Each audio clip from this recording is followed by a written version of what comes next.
All right, so welcome to the Reality Observation Report podcast intro. Welcome. We had a guest today, if you guys are excited. And Yeah. ladies. Yeah, first guest, my brother TJ Allen, has different viewpoints on things. Had him on speakerphone, so hopefully you can hear him clearly, which I believe you will. Yeah, we had some technical difficulties with the stream, but it was still a good conversation. Got some office humor off again. Oh, yeah. Yeah. Yeah. Got into a little bit of religion and purgatory and how it all kind of connects, if it could be possible or not. And then we talked about kind of social media a little bit more. Yeah.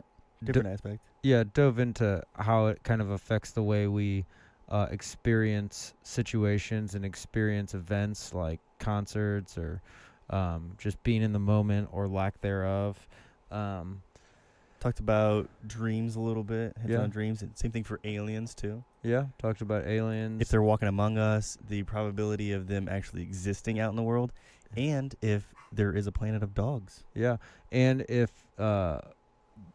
humans could quite possibly be becoming immune to Pinkeye, and that farting in a pillow and putting it on an alien's head for 24 hours would be a good way to check if a person was actually a human or if they were an alien. This is actually, I think, currently being scientifically studied, too. Yeah, it's probably going on in some facets of the CIA or the FBI. Yeah. I wonder if they use what thread count for the pillowcases. Does that matter? Or satin? Probably the smallest one, whichever one holds it in good enough. Somebody's just like, it's like, I'm being asphyxiated. Yeah. You can follow us. We're putting it in the beginning in case people don't make it to the end. So follow us on Facebook, Instagram, Twitter. And send us an email, too. Yeah, email us at realityorpodcast@gmail.com. Give us some feedback or suggestions for future podcasts, or give us a nice letter that we can read on air. Yeah, ideas. Listen to us on iTunes, Spotify, realityorpodcast.com. YouTube, we're on YouTube as well. Comment and share to all your friends. Yes, please share. And we hope you enjoyed the episode. Yeah, enjoy. Reality Observation Report.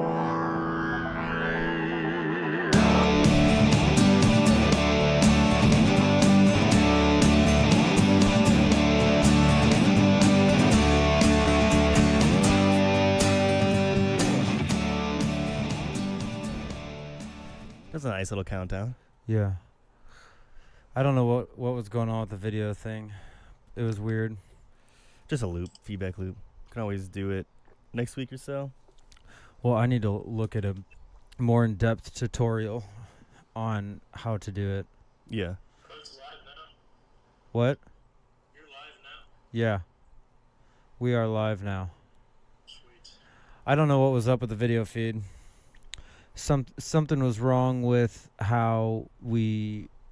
Like looping through or something. Yeah, I think what was happening was the audio was coming from the computer and then back in through the computer, but then our voices too. It was some sort of loop I can't figure out. Gotcha. What? Gotcha. Yeah, that voice is TJ. My dad just...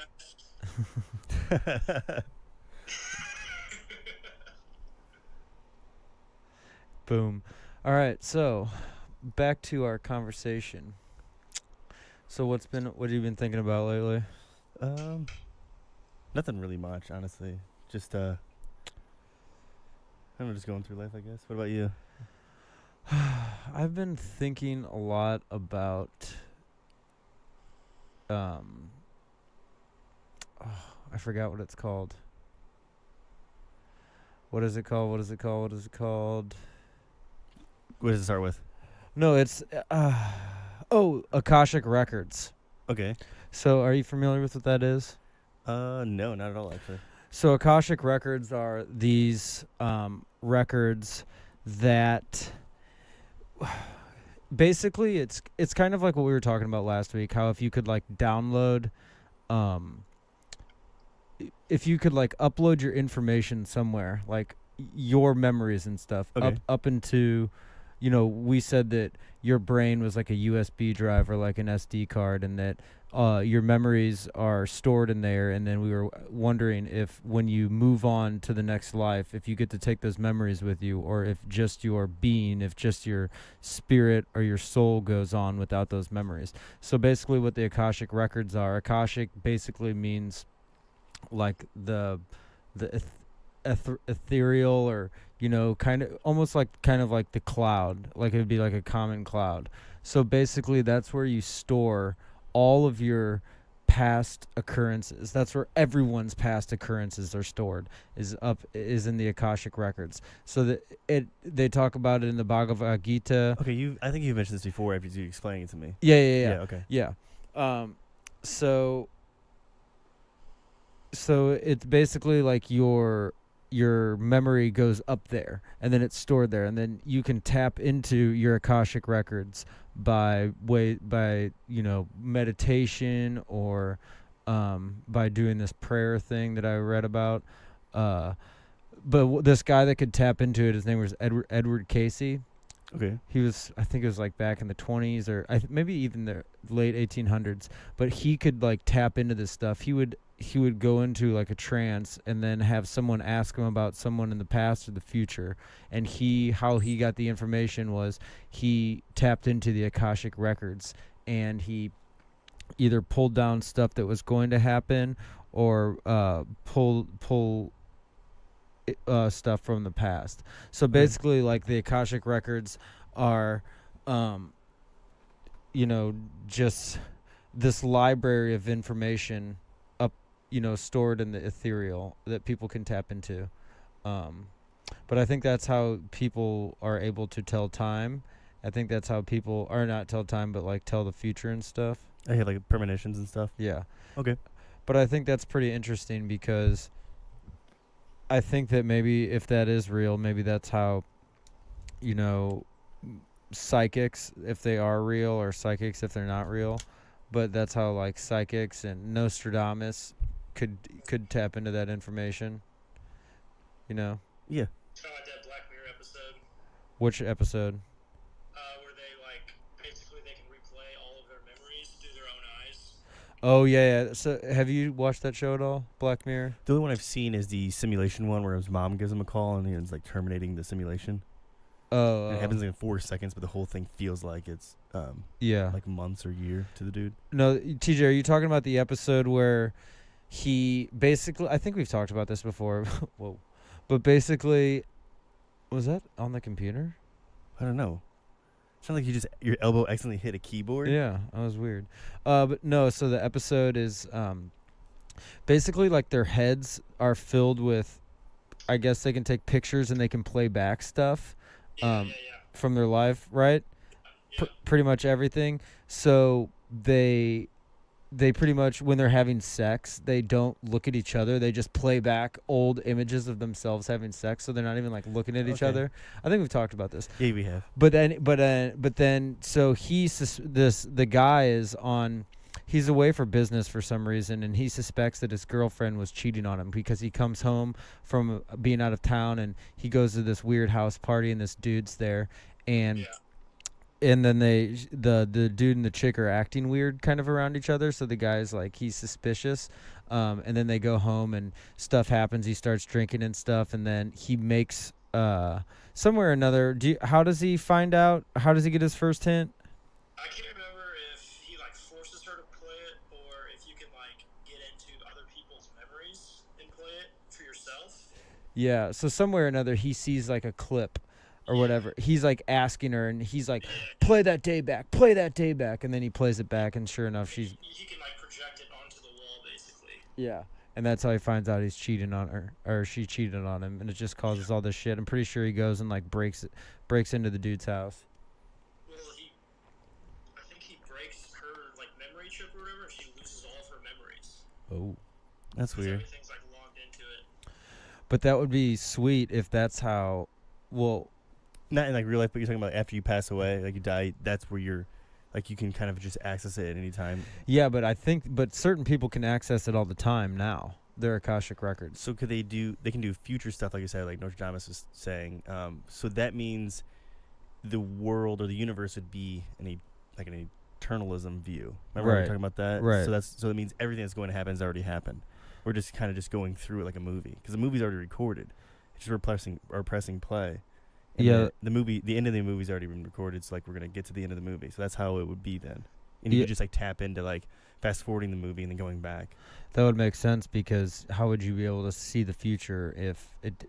Because the future would have already had to happen somewhere in order for you to see it. Exactly. It Well, that's what people believe in, like the eternalism view, like a block universe, is that like everything that's going to happen has already happened. It's just you're experiencing now. yeah.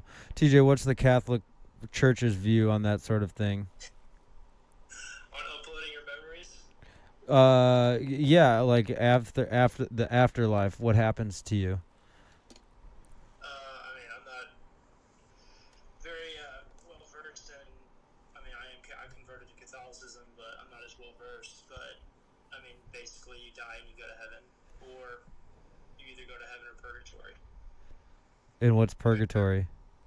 Basically, that in between of heaven and hell, where you haven't been accepted into heaven yet. And So that's where Hitler and them are all right now. basically to be accepted into heaven. So what does purgatory look like? Is there a clear description of it in the Bible? I have no idea. No, the Bible does not have purgatory in it. Oh, really? Yeah. It doesn't talk about it? No, I'm pretty sure it doesn't talk about It just says the word purgatory. it might not, because that is like specific to Catholicism. Like Christianity Oh. has no purgatory at all. It's called the. It looks like the island from Lost. Oh, really? Yeah, Well, yeah. that's what it was. Yeah, Oh, exactly. spoiler alert.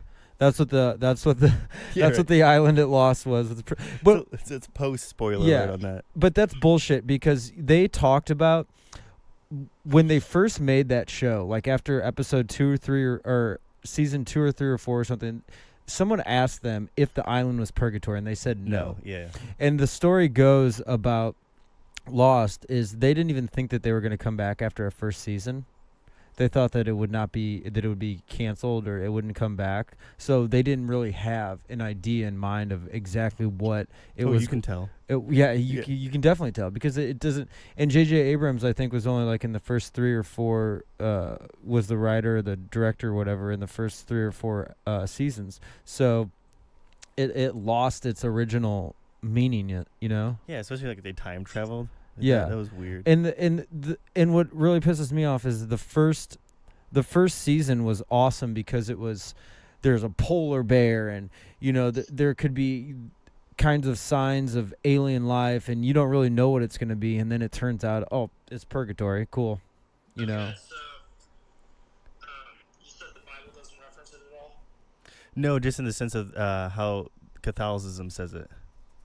Like where you just sit there and just wait to do something else to get into heaven.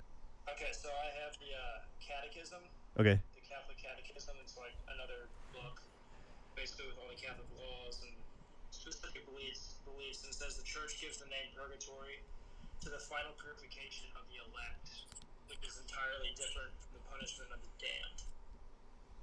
Wait, what is that?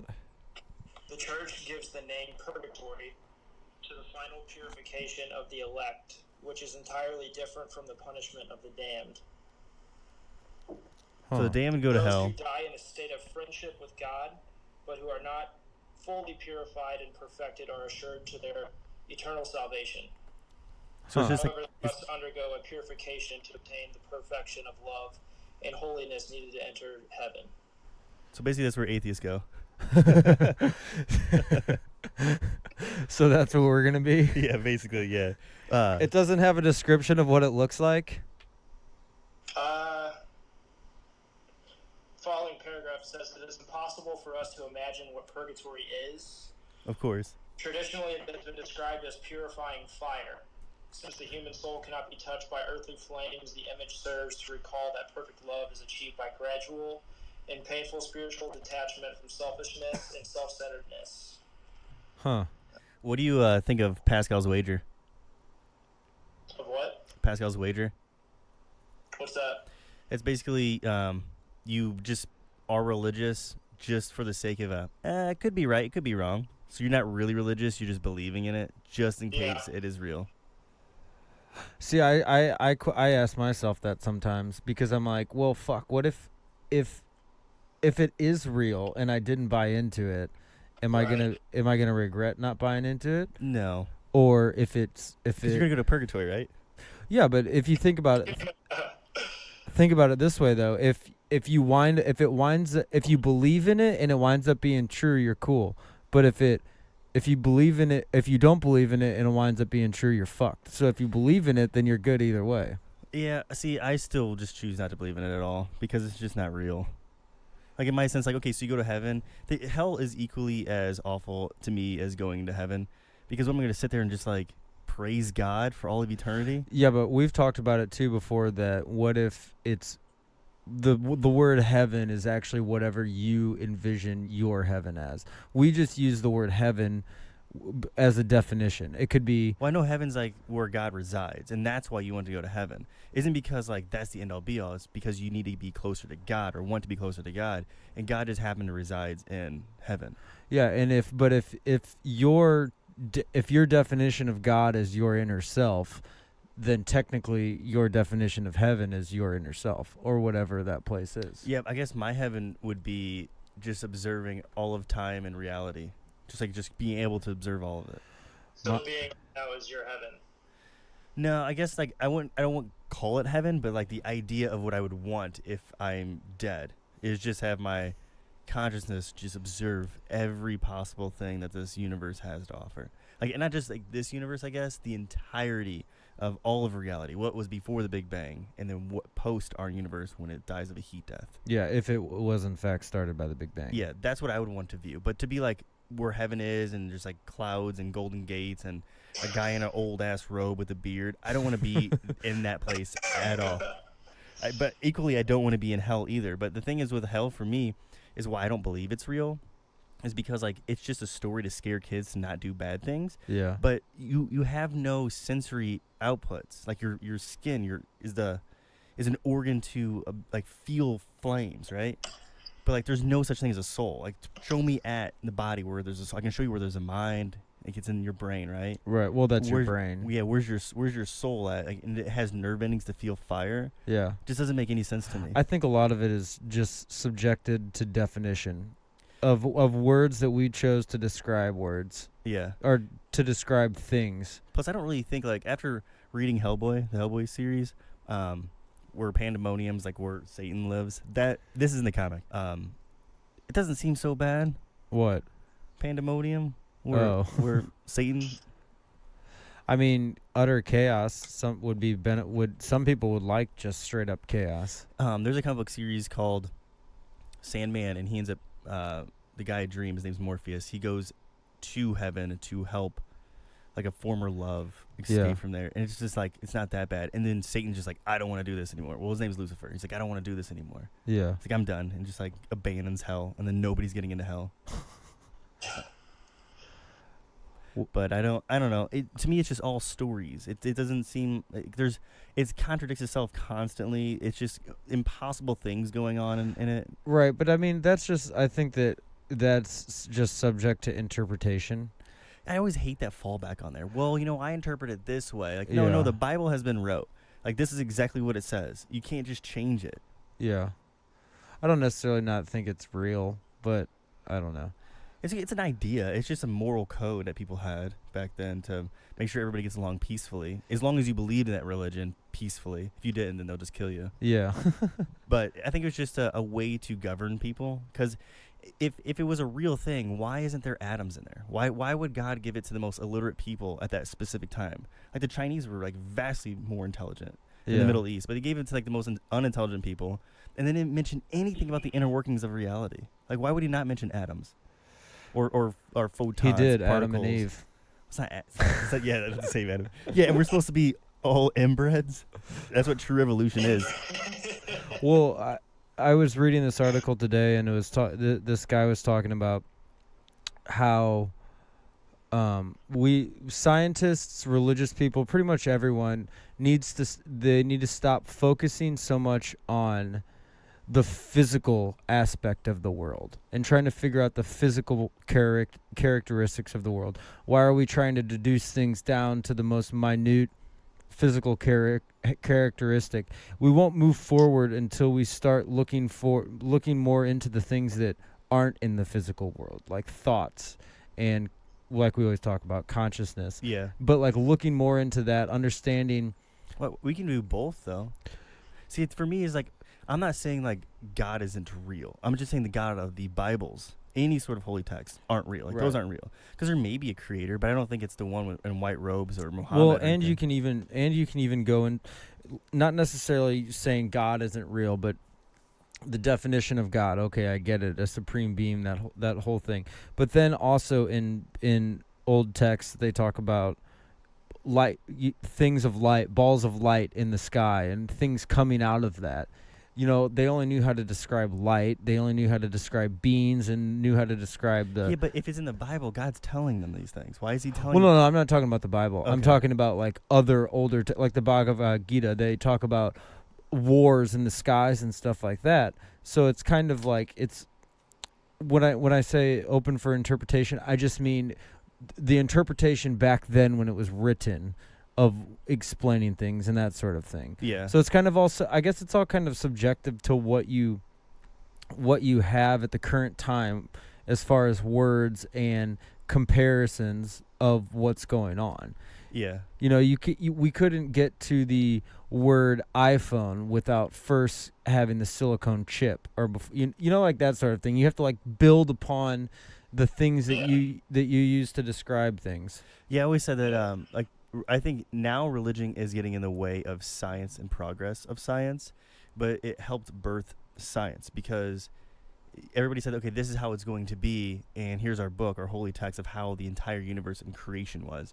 And then we had skeptics saying, I don't really think so. So if it wasn't for that, then science wouldn't progress, but I just think it kind of gets in the way of things. Yeah. Like, Are you saying like religious leaders are trying to hold science back because it's going to disprove their beliefs? in a sense, but what I've been have begun to notice is they try to use science to defend their religion beliefs, like their religious beliefs. Like so here's the thing that I kind of the issue that I have with it is they're saying I have this grand belief of what life is and how it was created. You go out and prove it. But the people who are proving it wrong aren't the ones claiming it. So it's kind of like if I say, I believe astrology is real. And then you say, I don't believe it's real. And then me saying, okay, well, then prove me wrong. No, you're the one that has the burden of proof because you're the one making the claim of it. But then when they like to use the science terms to try to prove what their theories are right. Right. Because like I said in Genesis 1, it says God created heavens and earth. And then he said, let there be light.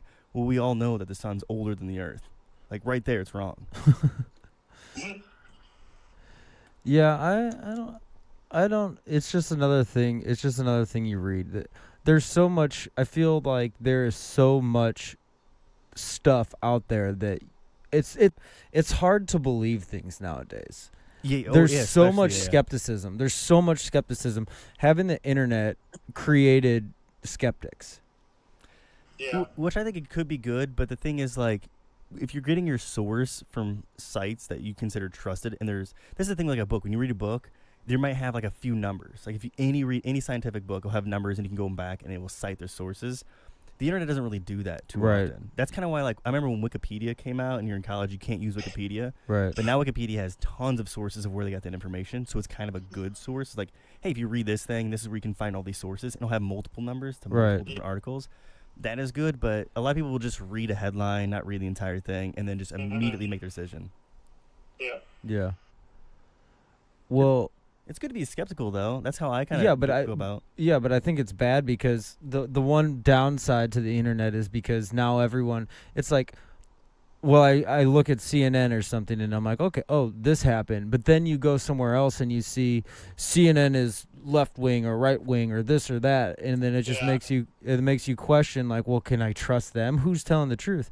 Yeah, I don't know what the fuck to believe anymore from like anywhere. Like I recently started listening to Alex Jones just because of that stuff that you sent me earlier with him and Joe Rogan. Yeah. And I only had heard about like what the media talked about Alex Jones, and obviously I was biased, and I mean, I don't agree with like pretty much anything he says, but I just started listening to him, and it was just kind of interesting to see the other side in an unbiased view versus watching them talk about him on CNN and them cutting up clips to make him look like he's just a complete moron. You know? That's the issue you kind of run into is they take like maybe an hour worth of stuff that he said or anybody says, and they do that with Jordan Peterson too. Right. They just cut up to make it sound like this is what his agenda was, when you have to listen to the whole thing for the context. Yeah, well, you've seen those those videos of various political people or other famous people, and they chop their words up and make them sing songs. You know, I think like the newest one was Donald Trump doing I saw one of Donald Trump doing Billie Jean, but like that's what you can do. So, and I know like in Duncan Trussell and a couple of his podcasts, he talks about this. Like, you can't really. It's a perfect example of how you can't trust it, because you could see videos too of these people that we're supposed to trust, like the president or other political figures. And you can see that, but they can chop it up and move their mouse and shit to make it say whatever they want to say. It's like audio Photoshop. Yeah, and then you don't really know what to believe because you're seeing this video. But if you watch a video, though, a kind of a sign for it, it's not like 100% okay, this is actually true, is see when it was uploaded on YouTube. So if it says like something from 2008 and he said it or she said it in 2008, that's probably original video. Right. But if it's said, okay, he said it in 2008 and then it's uploaded in 2017.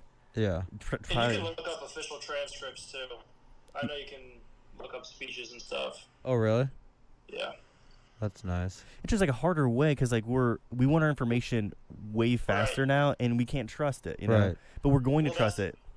That's the problem, though. Like, your common consumer doesn't have time to go through and read all of the legislation that they're going to be passing. They don't have time to go read a 400-page document. So they need his word for it, who goes through it, picks out all, the key details that fits their story, and they plug it in.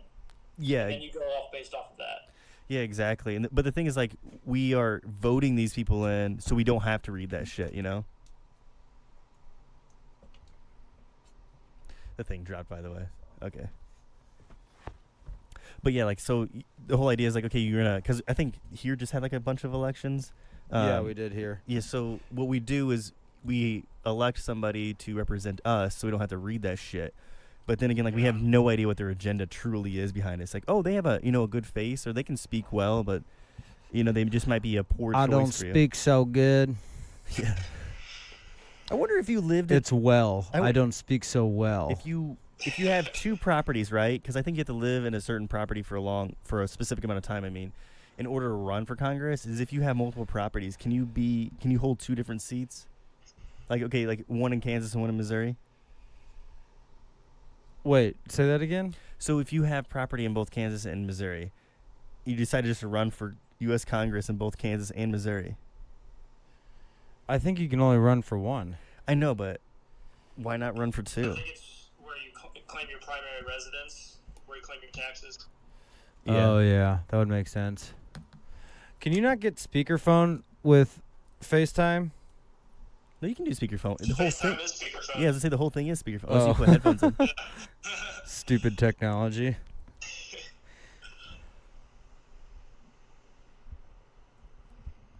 Yeah, so the whole point of believing things, because it makes me question, because I watch a shit ton of, conspiracy alien documentaries on Gaia.com about the Corey, I always talk about him, Emery Smith and Corey Good, and they're always talking about, how they worked with aliens, and there's bases on the moon, there's underground stuff, and how can I say that that's not real, but yet, or that's not real, but the thing with Russia is real, or that sort of thing. Well, it's the whoever or whatever agenda they want to serve. Like, there's a Bill Burr bit where he talks about how when something like the government fucks up, it's like the McRib is back. Yeah. Just to like make people not aware of actually what's going on. Well, and I guess it's the magnitude of whatever the situation is too, because the magnitude of aliens. It sounds completely preposterous and made up, but the idea of a political figure doing something bad, we don't want to believe that that's real because we put our trust in these people. To some degree, I think we're waiting for it though. Like Yeah. I knew that person was that way. Yeah, it's like what we've talked about before, where you're subconsciously wanting the negative effect of it. Yeah, rather than just like, being hopeful for everybody. Yeah. That's why I want there to be a day when you have both parties. Hopefully, be multiple parties, but if it's both parties, that you can't choose between them because they're so good.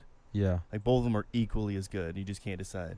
See, this would be the perfect day and age for Pink Floyd to be a band again. Yeah. Because they were so political and they were so perfect about how they conveyed their message in their music. Because even in their shows too. Yeah, at first listen, it doesn't sound like they're being political. Because like Roger Waters had such a awesome way of conveying that message in, you know, almost a psychedelic kind of output of it. It would be interesting to hear what their take would be on it now. I'm sure he has political songs that he's making now, but And does he come out with What any? kind of stuff were they writing about? Like, what was going on when they were coming out with their stuff? The Wall. Well, Yeah, okay. I know part of the wall was the alienation between the crowd and him.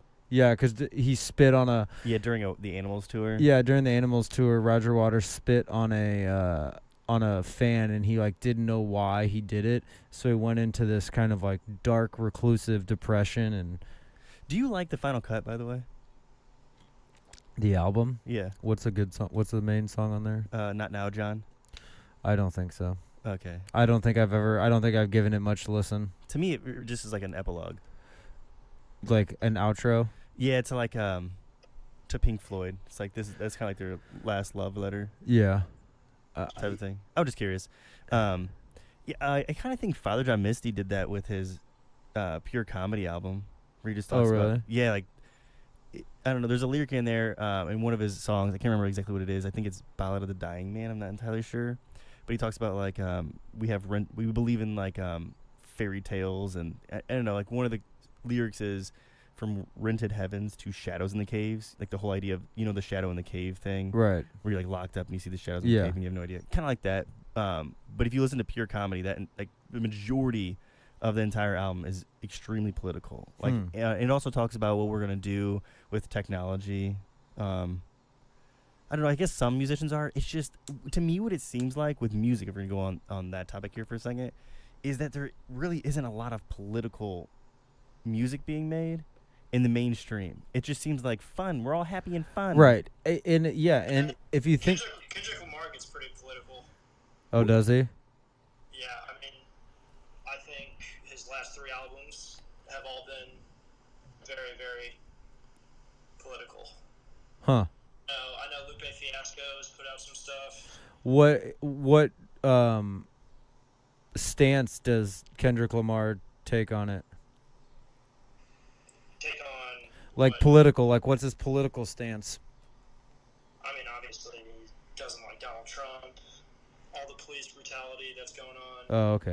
That's what it's mainly been about, and just about how institutional racism, just stuff like that. Oh.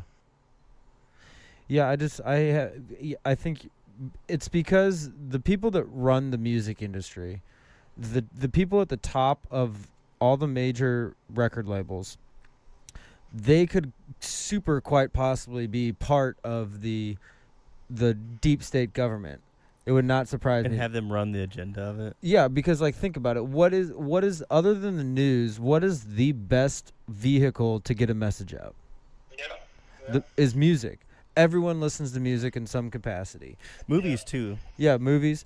But if you want to, and I don't think that they're dumb enough. If the deep state was in control of the music industry, I don't think they would be dumb enough to push their agenda onto people via music. I think that what they would want to do is mask what they're really doing. You know.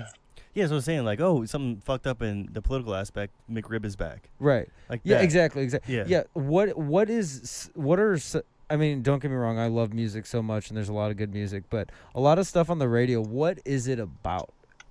I think it's partying, having a good time, living your life, taking drugs, sex, just things like that. Yeah. Mainly.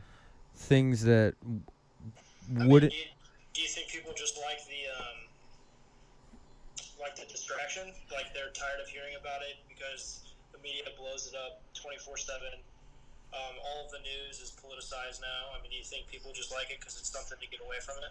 Yeah, I think that music. Yeah, I think it's easy. It doesn't take people. I think that there's so much content in life nowadays. You know, there's so much stuff on Facebook. Everything's super accessible. That music is like, they want it to be simple and they don't have to think about it. You know? Yes, yeah, that's kind of what I think too. Is just they're kind of stuck in their own little bubble and they don't really want to think about beyond their own little bubble. Yeah, So they just want to be entertained. Right, and that's why songwriting. I mean, songs. From a word standpoint, there's a lot less words in songs now than there used to be. Yeah. You can get away with just a chorus being like, what, and people are like, oh yeah, turn up to that song, we getting turned on that song, what, and it has no sort of meaning whatsoever. But it's Kanye West made a song that he just said poopity scoop in it. yeah, exactly. It's like what's that movie, Idiocracy? Is that the one by Mike Judge? Yeah, is it with Justin Long and Luke Wilson? Yeah, Luke. Yeah. Where they talk, they basically just say pee, poop, fart.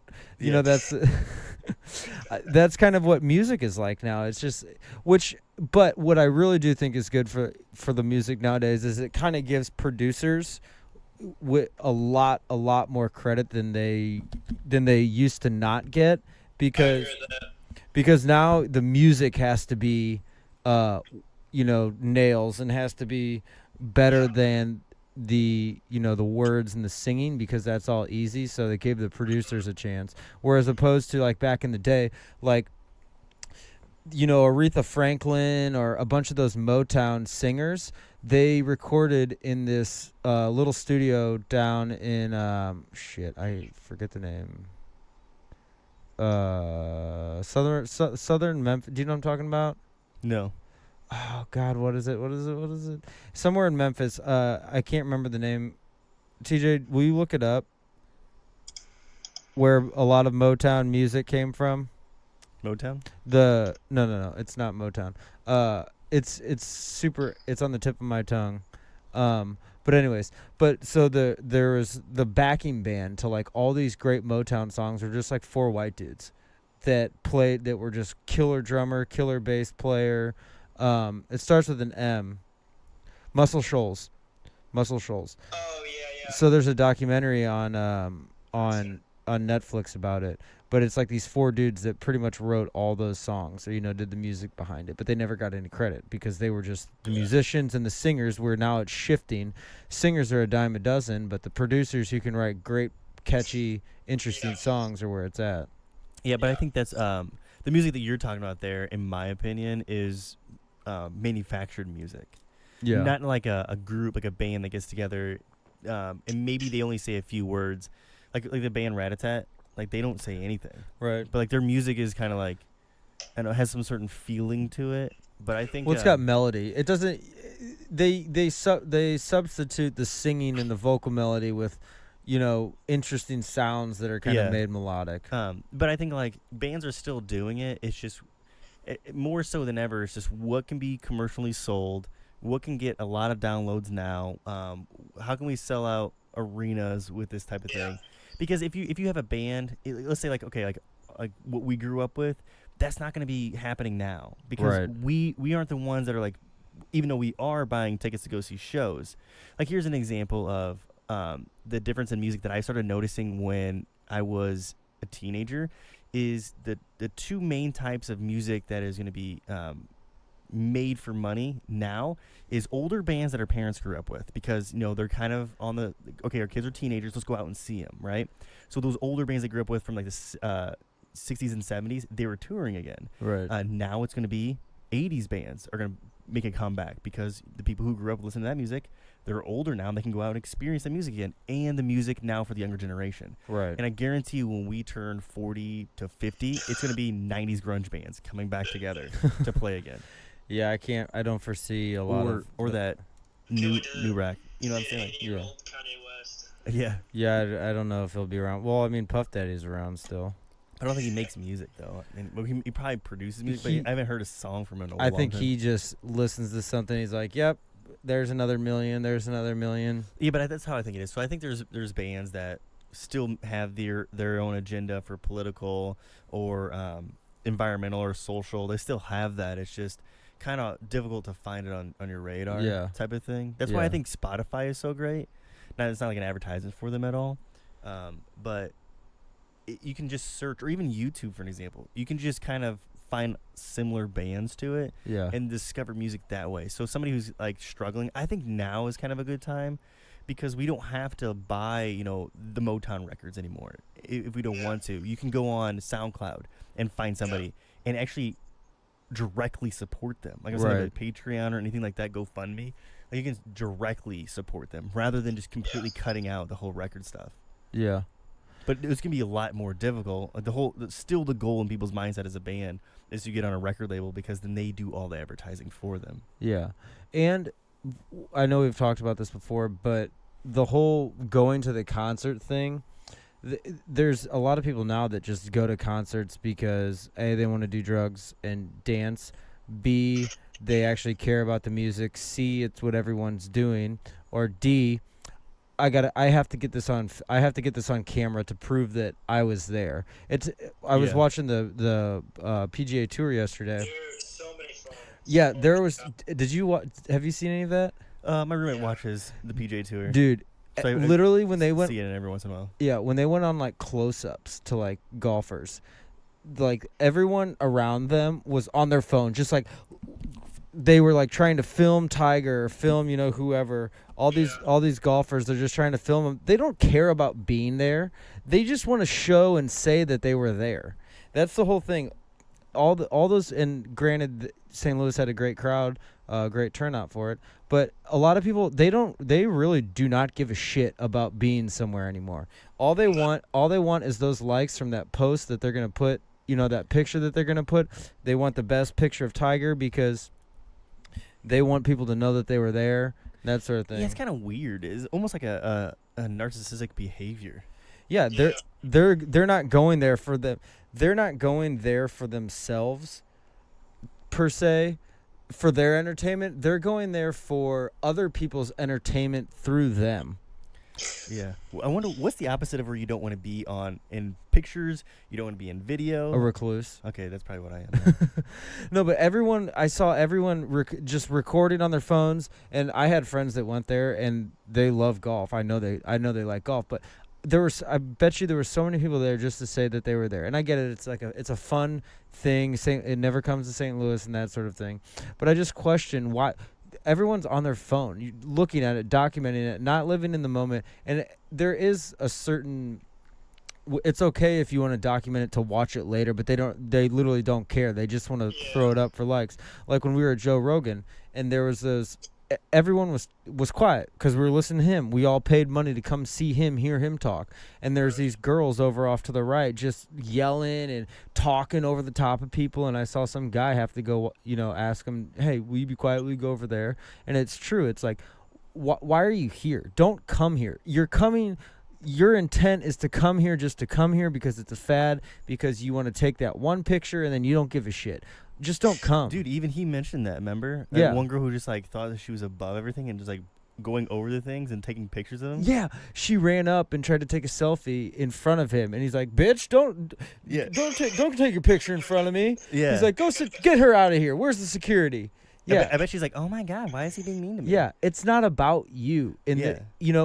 Take a picture with your friends. Oh, we're here, Joe Rogan. We're excited, but then put it away and pay attention. Yeah, experience it because like in this moment, it gets gone. Yeah. It's gone for you and I. Like, Yeah. But what we have is that memory, rather than just like, I get pictures are kind of cool, but like when you constantly are taking pictures, 'cause it's like when they take a picture, it's not I want to take one picture. Somebody's just take 1,000 pictures. Yeah, because they need variety of pictures so that later when they post it to Snapchat or they post it to Facebook, they can pick after they do the whole filter thing to where their face looks like it was airbrushed on. Oh man, I just thought of something. Is like I remember when you sit down and you listen to stories from like your grandparents.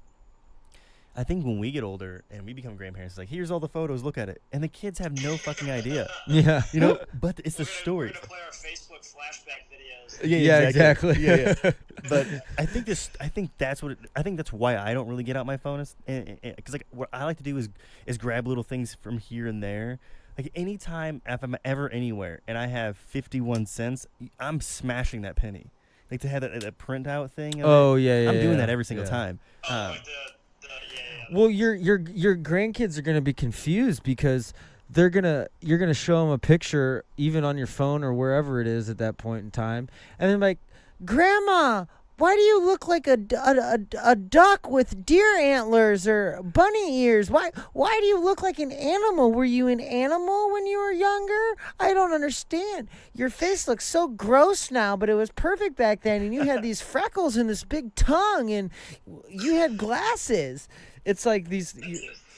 Are you a cartoon character? Is that how you want to be remembered, as a cartoon character when you're showing your fucking grandkids your pictures? Yeah. I think because they think it's cute. They look cute. With Yeah, the and antlers I get and the it. sparkly eyes. I mean, I understand it, but it's just so ridiculous. It's like, man, people used to like sit around fires and not even that long ago, like maybe even 20 years ago, sit around fires and just talk about things that happen, like stories. And then people, I don't know, it's stories are captivating for people when you talk. Why do you think podcasts are taking off? Because people actually enjoy listening to people's stories and people talk. I don't know. I kind of hope, I'm a little hopeful for a revert back to it, not back to being on your phone constantly, reverting back to putting your phone away and just enjoying the show for what it is. right. I hope that it's getting so bad to the point to where people like start to realize that it's actually having an effect on the way society interacts with each other.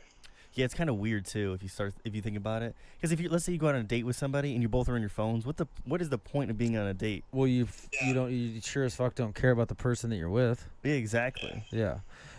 I mean, well, TJ, like your generation, I mean, not that far off, but right. I feel like I can still tell the difference between people your guys' age versus my age. And then, I mean, even people younger than me, too, it's even worse. Right. It's almost like, okay, we all have to be around each other. We're all going to go hang out, but we have to be around each other to say that we're around each other. Right. And make sure I document that I'm with these people, but then I'm going to go get in my phone. Well, it's like you sit at home and you're bored, so you text your friends to meet up, to hang out with them, and then you go actually to meet up with them and hang out with them, you're physically with them, and then you're just texting other people on Facebook, not even interacting with them. Right, because then now I'm bored with them. It's that constant, the new humanistic desire that not to just be present in the moment, to just keep bouncing around. Sometimes I'm guilty of that though. Like if I'm feeling slightly bored and it's been a few hours with people, like let's say if I'm a few hours with my family, I'll kind of pull out my phone just to see what everybody's up, but I don't sit there the entire night and do it. Right, right. Well, I think that there's an appropriate moment for it in most situations. There's a moment where it's like, oh, I'm just gonna check this. Yeah. Where you're like talking about something and you gotta look something up or something. Yeah, fact check. Yeah, that's something that I will do. Fact checking even bullshit. in a movie. If I'm not in a movie theater, if I'm watching a movie, like it was like my dad, I will go on Wikipedia and just, while I watch the movie, download everything I can. Oh yeah, me too. About the movie. I'm so terrible. Mercedes gets mad at me because I go into these IMDb holes and I'm like, wait, what was he in? Oh, he was in this. He was in this. Oh, then he was also in this. Oh, what was this person in? And then it just turns into a whole thing. Yeah. But that's just me wanting to know. Yeah, that's how I am. I watched this. What TJ or too, the those like inspirational videos that we watch, that you sent me one and then I sent it to you. What's that YouTube channel? Motivation, I think it's called. Yes, you know what I'm talking about, that motivation. Yeah, dude, I love that stuff. Yeah, well, there's a guy, the guys that used to work for Facebook or work for wherever, where they said, yeah, we literally sat in a room 4 hours trying to figure out how we can, in lack of a better term, mind control people. Yeah, it was Parker. What's his first name? Peter Parker, Spider-Man. It was He's working. Justin Timberlake played him in The Social Network. Oh yeah. I don't remember his name. Oh, the dude from Napster. Yeah. Parker. Yeah, but he was saying that they literally, it's all about the dopamine shots. That's why it's so fucked up to me that when you go to Twitter it makes you wait that extra like split second before it shows you your notifications when the page is loading. They do that on purpose because that's part of the high. You know, building up to get your little dopamine hit. Boom. Oh, then 30 seconds later, you're like, ooh, I want that build up and that hit again. Boom, boom, boom, boom. And the one guy compares it to being at a casino, pulling the slot machine. Oh, okay, yeah. You know, because it's like when you pull it down, you're like, oh, I don't know what's gonna happen. I don't know what's gonna happen. Oh, I won all this money. So that they want to simulate that with Facebook and cool, social media. I mean, it's very psychological and very. Well, the whole idea is to. I get, like, we talk about how bad it is and everything, but the whole idea is to keep people there. Like for example, when you see Coke commercials, they're not telling you what the product is. Everybody knows what Coke is. Right. They're selling the experience and happiness. The lifestyle. Yeah, exactly. I drink Coke. That's kind of like they're trying to get you back, get you hooked onto it. So that's the whole idea of social media. Well, yeah, because they can't put cocaine in anymore. Yeah, but they pretty much do something as close as they can to it, though. They're like, man, we can't put Coke in our Coke anymore. What are we gonna do to get heroin? Yeah. Oh, heroin. No, Coca-Cola. What is it like? So it'd be heroin-a-cola. Yeah. Why doesn't anybody come up with that? Heracola. Haircole. Haircut or What drugs was Pepsi putting in their shit? Pepsi, the drug Pepsi. Pepsi's a drug. Yeah. Pep. Yeah, they're preparation agent. Putting a little pep in your C. Yeah. That's probably what it was. What? Pepsi AC? Yeah, Pepsi AC. Pepsi AC Cola. Oh man, today I walked into the bathroom and there was the worst one I've heard yet. I think this guy was slamming Budweiser, had 30 Budweiser yesterday and was getting rid of it all. Dude, it was bad. It was so gross. Okay, so the last time you guys talked about this, I was just crying at my cue because it reminded me. So I was in a meeting with one of my coworkers and we were in his office for like an hour, and we got out and I went to the bathroom, he went to the bathroom, and he was just blowing it up, just letting off fart after fart, and I could tell that he had been holding it in the entire meeting and just let loose. So funny, dude. But he's like an older guy, he's really cool though, but I had to like hold my mouth, put my hand over my mouth to keep from laughing in this hole. Yeah, you know that guy's pain where he's switching from cheek to cheek because it feels like knives are being stabbed into his abdomen. Oh man, I think it was last week. I had a lot of pizza last week, but last week I was sitting at my desk and I could not get up quick enough out of my desk. I literally thought I had this painstaking rush to my abdomen, and it locked up, and I was like, I almost couldn't stand up. I was like, oh, and so I stood up, and I did not think I was gonna make it to the bathroom, but I tried to go to the bathroom 2 minutes before then, and it was full. There's only 2 stalls, so I stood up. I was like, oh my gosh, if it is not empty in there, I'm fucking booking it into the parking lot, and I'm going home. Because I'm not gonna do it there because you'd smell it. Are you bringing your shoes yet? No, I have not brought my shoes. You gotta bring your poop shoes, dude. But I thought about just taking my shoes off and going in there in socks. Oh, gross. Oh, that's even worse, dude. Have you seen the episode of Seinfeld where the book, they flag the book? I think it's George. He gets a book and then he takes it to the bathroom and he tries to return it, and they're like, no, that book is flagged. You took that into the bathroom. And then he tries to give it to Jerry or someone else, and he smells it and he's looking at it. He's like, George, did you bring this book into the bathroom? And he's like, how do you know? But it's funny because I think it's true. And I've been thinking recently when I go to the bathroom and I come out, I'm like, I feel dirty sometimes. But we've talked about the booger wall. There's a booger wall in my office. Oh yeah. There's always one. How do you guys feel about the hand dryers? Oh, just blowing We have bacteria all paper over towels. We have paper towels. Yeah, blowing fecal matter all over your shit. Back on your hand. Yeah, but think of. I just imagine just somebody shoved a turd in there and then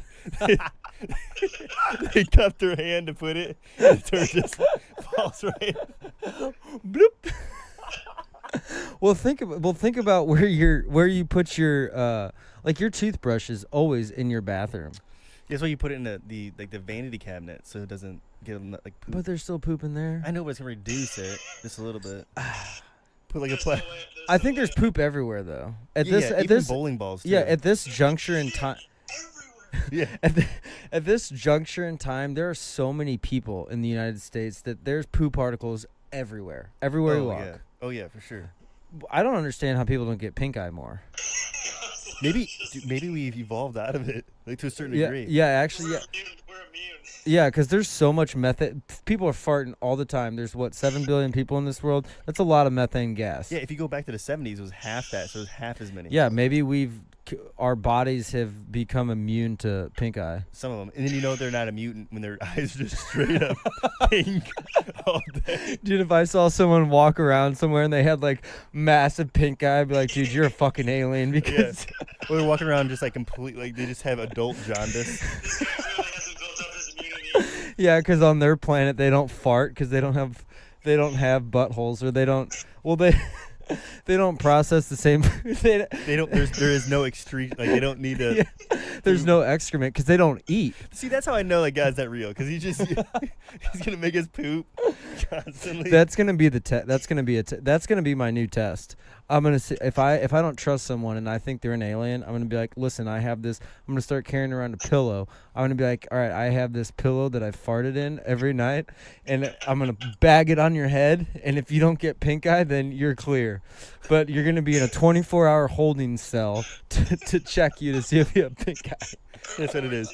Like lights flashing in their eyes. Yeah. It dilates to react to it. Like when they see if you have like comb and they put a little poof in it. That's actually not air; it's fart. Oh, yeah. Like at the eye doctor when you're getting your eyes checked. Yeah, exactly. It's like No, but that would be a good test because honestly, So I've always had this inclination or this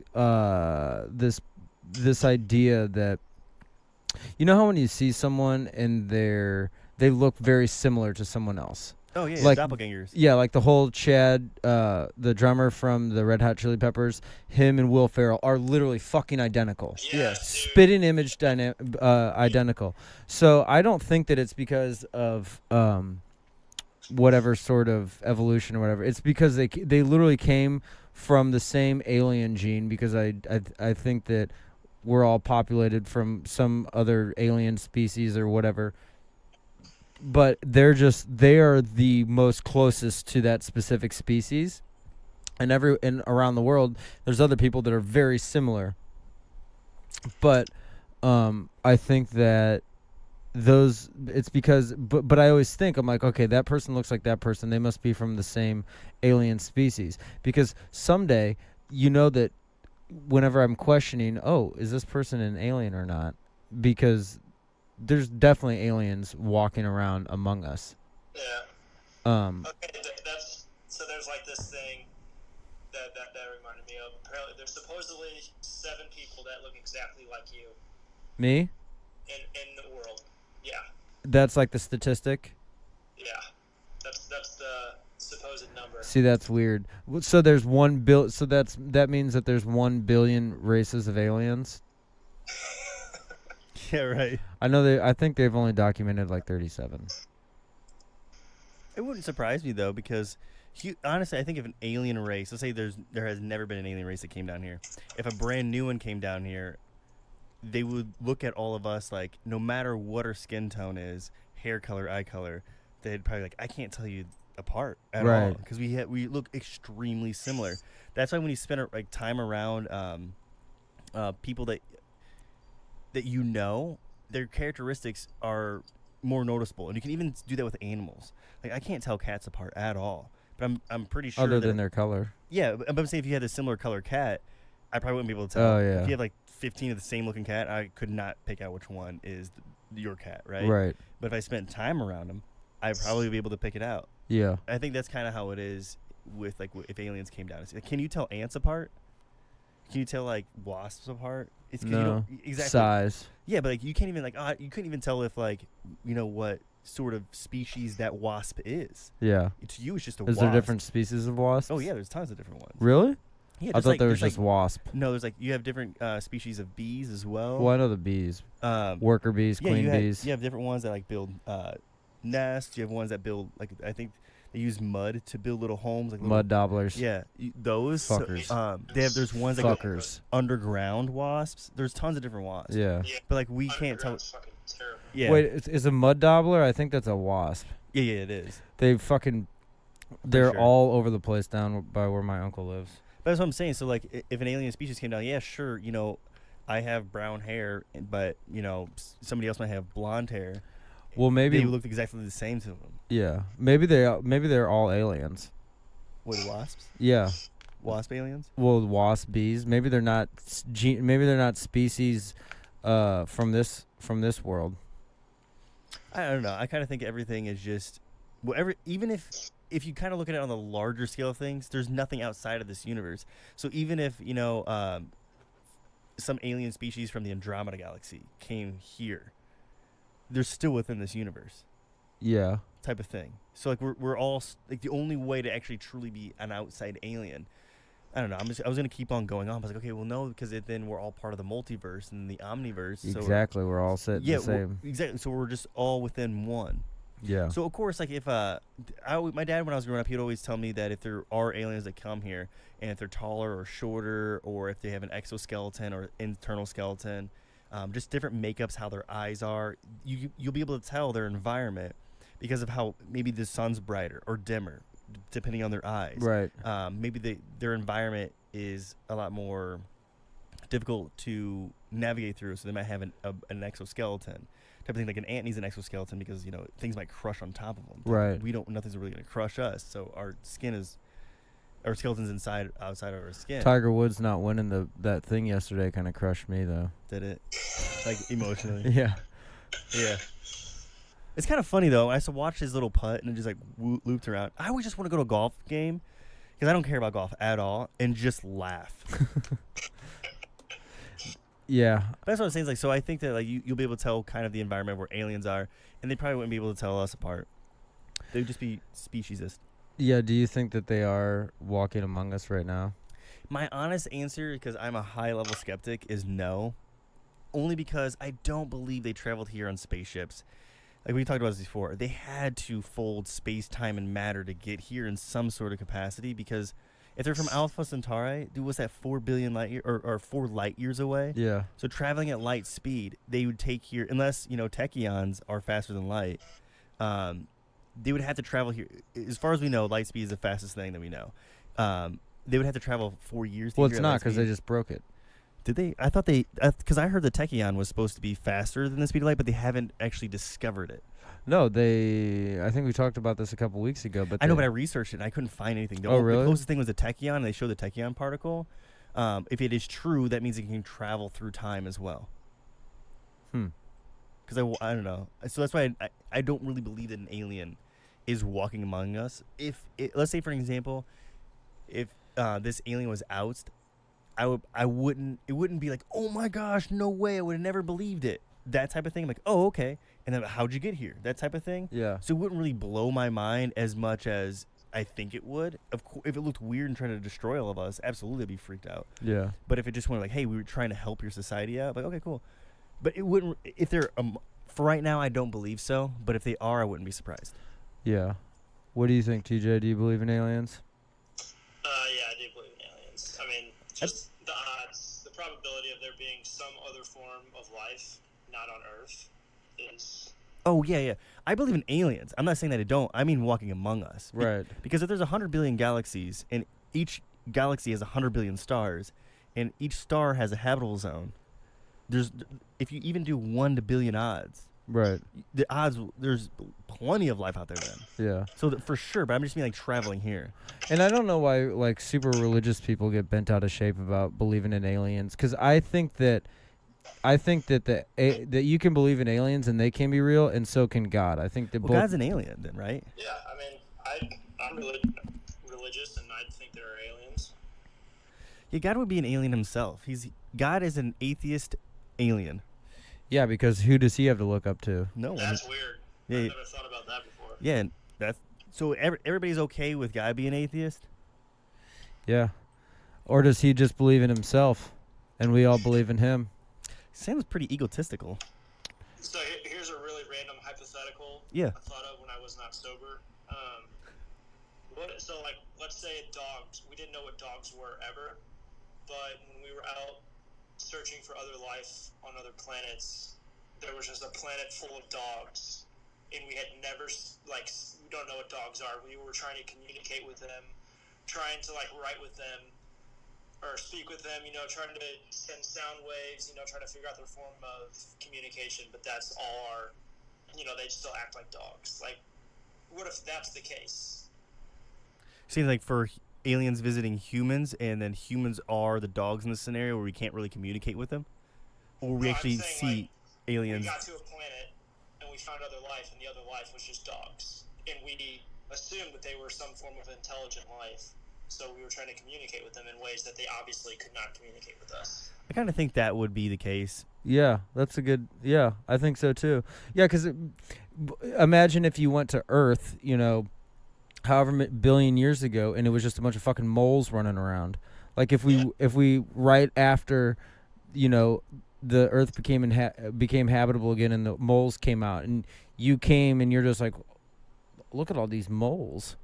Yeah. But see, if we went to a dog planet, the first thing we would do would be like, come here, buddy, come here, sit, and give him a treat. That's why he said that we don't know what dogs are. Right, but I was being funny there, but in all seriousness, so if you go to a new planet and you notice all these dog creatures, well then what you're going to do is reference what you know. So if you land, you're going to go, oh, those look kind of like dogs. So boom, there's a definition. So now there's this dog-like entity. Right.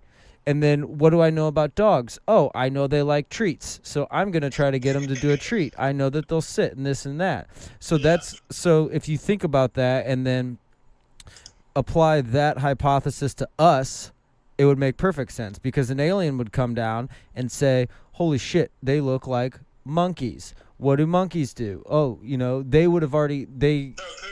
Yeah, throw poop, but they would have brought kind of dissected us down to what they knew, and then approach us or treat us like they would have the similar creature on their planet, which was what they very well could have done.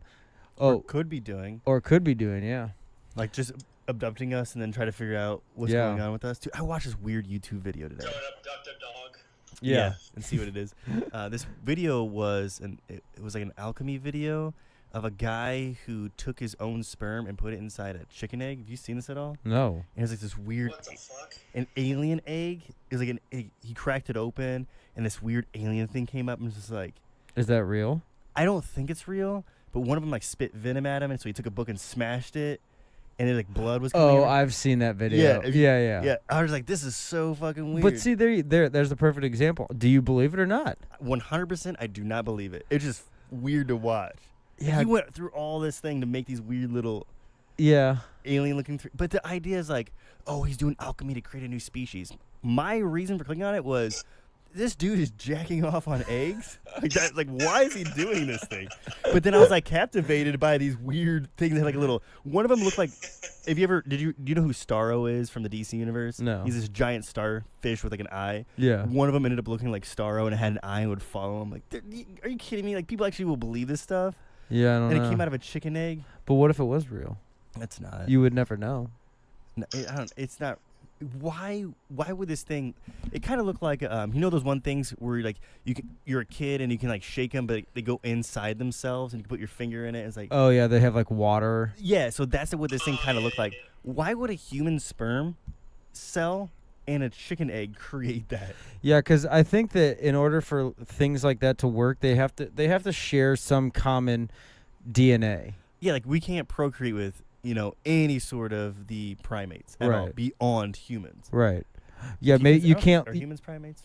No, they're Homo sapiens. Yeah, you can't. I don't think you can level down. You can only level up. Yeah. Well, Well, if that's the truth, then how did aliens impregnate, or how did aliens crossbreed with us? God. Because then they would be going down, wouldn't they? Going backwards, unless it's linear, unless it's us in the future, because then it would be fine. Because Yeah, well, even if it's still us in the future, this is why I don't think we can procreate with us in the future. I mean, like the far, far future, like maybe Billions. 200. Well, I was gonna say like maybe not billions, but to me, I was thinking like 500,000 to a million years now of human evolution. Because if you go to 500 million years ago, or I'm sorry, 500,000 years ago, and try to procreate with our ancestors, I don't think you could do it. What? So like If you try to procreate with a different species from a different time? yeah, of human, because right now what we are is Homo sapiens. If in 100,000 to 800,000 years from now, our whole body chemistry and we will evolve into something different by then, and we might not be able to procreate with it. Yeah. Type of thing. There's this theory because of the whole chromosome thing with people that have Down syndrome, that if they keep procreating Down syndrome people, procreate with Down syndrome people, that in 500,000 years they will be a whole new species because they have different chromosomes than we do. That's weird. Yeah, I was like, oh, They'll be what? they'll be just a different species of humans. Of human? Yeah, because you know, like we have Neanderthals is one of them. Even though Homo erectus never went off and everything, but it's not out of the realm of possibility to have, because that's all what evolution is you have a mutant gene, and then you procreate with that mutant gene because that mutant gene is desirable. Like how our mutant genes, the vast majority of us who can process dairy, that is a mutant gene. Really? Yeah, people who are like extremely lactose intolerant, that they don't have that mutant gene. So when you procreate with people that have mutant genes, So it's rare to not have the mutant gene than it is to have the mutant gene? Yeah, now it is because we all have it. But this is not me by any means stating that people that have Down syndrome are like anywhere near mutants at all. I'm just saying that if you have a mutated gene, that if you procreate with a mutated gene, like say for example, our feet don't look like our hands, that it probably serves some sort of benefit to procreate with people that had feet that look like our feet rather than feet that had hands, type of thing. And, or people who like could walk upright or didn't have tails. It was that's how evolution works. Right. Is you get rid of the things that aren't necessary and you acquire things to help combat this environment more so. Yeah. There's a reason why. I don't know what the reason is, but humans are like one of the only. I've seen this dog, but I don't really believe it. That our hair just constantly grows. And the weird thing is, it's only the hair on our When you die. head. Well, I heard it doesn't really. It's just your skin shrinks up to make it look like it grew. But like our arm hair never grows, like our head hair. Same thing for our leg hair. Yeah. If you shaved your leg, it'll grow right back, but it has a terminal length. Our hair, like our face, like our head, like our beard and our long hair, or our hair on our head, just continuously grows. There has to be some sort of like reason for it, or it just was a mutation that didn't actually serve a purpose, and somehow we just kept procreating, and it just came to be. Kind of like certain people can grow better facial hair than other people can grow facial hair. It's because they procreated. Like sickle cell anemia, that is, I believe, the reason why that is a gene is to combat malaria. So if you have sickle cell anemia, You don't get malaria. you don't get malaria, and you can check that on there. I'm like 90% positive on that, only because my friend who does like kind of genetic testing was telling me about sickle cell anemia, and that's the reason. Because like if you think about cystic fibrosis, what is the reason for cystic fibrosis, right? Why would your lungs turn to scar tissue? There has to be a mutation to combat something else. Things just don't Right. kind of like all of a sudden just happen. Right. Like let's say like the HIV thing. In certain species of animals, it doesn't affect them at all. But since it affects us poorly, Yeah. so maybe sometime down the road, if you keep procreating with people that have HIV, there might be a different sort of thing to combat HIV that actually doesn't affect their cell count or cells or whatever. Maybe possibly be, but that's kind of how I view, or that's how evolution is viewed. Is that you have this mutation and it just keeps getting carried on, and then it's not. People are like, well, my grandfather looks just like me. Well, yeah, of course. That's not even 100 years. Right. I'm talking about 100,000 to 800,000 to 1,000,000 years ago. Right. There's gonna be mutations. Well, yeah, like we still have our tailbones. Yeah. But when is that going to be extinct or out of our bodies? Kind of like our wisdom teeth. There serves no purpose in today. It's just Yeah. a carried over genetic thing from evolution. There's a tons of different things like that. Yeah. Your what is it? Your gallbladder or your pancreas? One of the two. I know what you're talking about. I think pancreas. What's the one that produces insulin? I don't know. One of those produces insulin. But yeah, I some think your pancreas does. I think people get their gallbladders removed. Yeah, they get their gallbladders. Yeah. so like the certain things in our body we don't really need it anymore. Yeah. Right. Like your tonsils. Like I got my tonsils taken out when I was younger. The thing with tonsils though, I heard it serves the reason why we still have tonsils is because it helps filter through bacteria. Yeah, that's all it is. Is it just catches bacteria. Yeah, and then you can that's why it gets swollen. Who have it. Appendix is what we don't need. okay, Your appendix. but things like that. I wish I could do away with a lot of things that I don't think I need. Sleep would be the first thing. I kind of enjoy sleep. It's like resetting your brain. Yeah, but you could do so much if you didn't have to sleep. I don't know. I enjoy the idea of just going to bed though. Yeah. So I would choose to keep sleep, but I know what you mean. Like you can just be vastly productive. Yeah. But I feel like you just get burnt out on being vastly productive all the time. There's an episode of X-Files where there's these MK Ultra soldiers. They get they get some sort of shit taken out of their brains, so they never go to sleep, and they like hallucinate and kill people. And Well, that does happen if you don't go to sleep. yeah, You start hallucinating. yeah, It's like our body wants to hallucinate. yeah, So like you have dreams to make yourself hallucinate, and they're so believable yeah, until you wake up. You're like, oh, okay, I can't believe I believe that. yeah. I had a weird dream last night. I don't really remember it, but I knew it was weird. I had a dream last night where I'm walking up the tallest tree in the entire earth, and I was climbing to the top, and the steps are weird. And all I kept thinking is, somebody lives at the top of this. They really carry their mattress up these entire steps. So I get to the top, and it's like a vacant room. And it's like a small little apartment, and the tub is full. And so I decided to drain the tub. And when I drained the tub, I've never seen water just go down so quickly. I was thinking, oh, is it because the higher you go up, is it pulling it down faster? I had no idea what was going on. And then I turned a corner, and there's this guy that was in cargo pants that were really dirty in a baggy, dingy kind of white T-shirt, and it was Gerard Way from My Chemical Romance. He's like, this is where I live. I was like, no way. Do you have some weird obsession with the guy from My Chemical Romance? I just really enjoy all of his art. Like he's a comic book writer. Oh, really? Yeah, yes. He Is writes. he the lead singer? He's the lead singer of Oh. My Chemical Romance. Yeah, he writes Doom Patrol currently, and Umbrella Academy, which is being made into a Netflix series. Ooh, that's pretty cool. Yeah, but I was like, why are you here? And he was like trying to like talk to me, and then you go outside because it's on this tree, and then it was like a patch of grassy area on the leaves, and they had all their doors removed on the house, leading to the outside. So there was no like separation between inside and outside. And I was just thinking, this is so weird. That is But bizarre. that climb felt like it took forever to get up there. And like I said, I was just thinking to myself, who's carrying like tables and their mattress up here? Gerard Way is. But yeah, like our body just wants to naturally hallucinate things. Yeah, I think maybe because it wants to keep us sane. Living in this world is maybe sometimes a little too much to handle. So maybe sleep's not really for your rest for your body. It's just to give you a break from this fucking thing. Probably it's like, think of how much stimulus you have through just sight and sound alone. Not talking about touching, because like right now, without even knowing, our shoes are still reporting some sort of stimuli in our head, even though we're not focusing on wearing shoes or, the way our body is sitting on this futon. Right.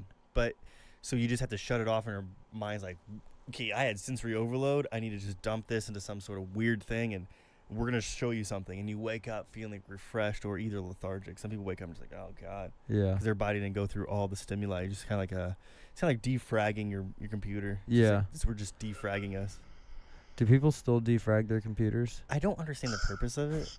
I mean, I used to defrag my laptop all the time, but that was just because that was back in the day when you had like 2 gigabyte memory on your computer. I think what defragging really was is just reporting on all the stuff you viewed. Yeah. And just sending it back to the, Uploading all your information to the NSA. yeah, the operators of society. That's what they're doing. Like, The deep state. yeah. Yeah, so it could be just a defragging of your brain, or it could just be sleep. It doesn't have to be anything. It could just be like, oh, our body just sleeps. It could be like, I don't really understand the evolutionary purpose of sleeping though, because like that's when you can just be attacked, and Yeah, exactly. like it shuts off. Somebody can saw off your leg if you're really into a deep sleep. Yeah. Like you could be gnawed off by a wild bear or something. Yeah. Yeah, I think it obviously has some sort of health benefit because it's a necessity.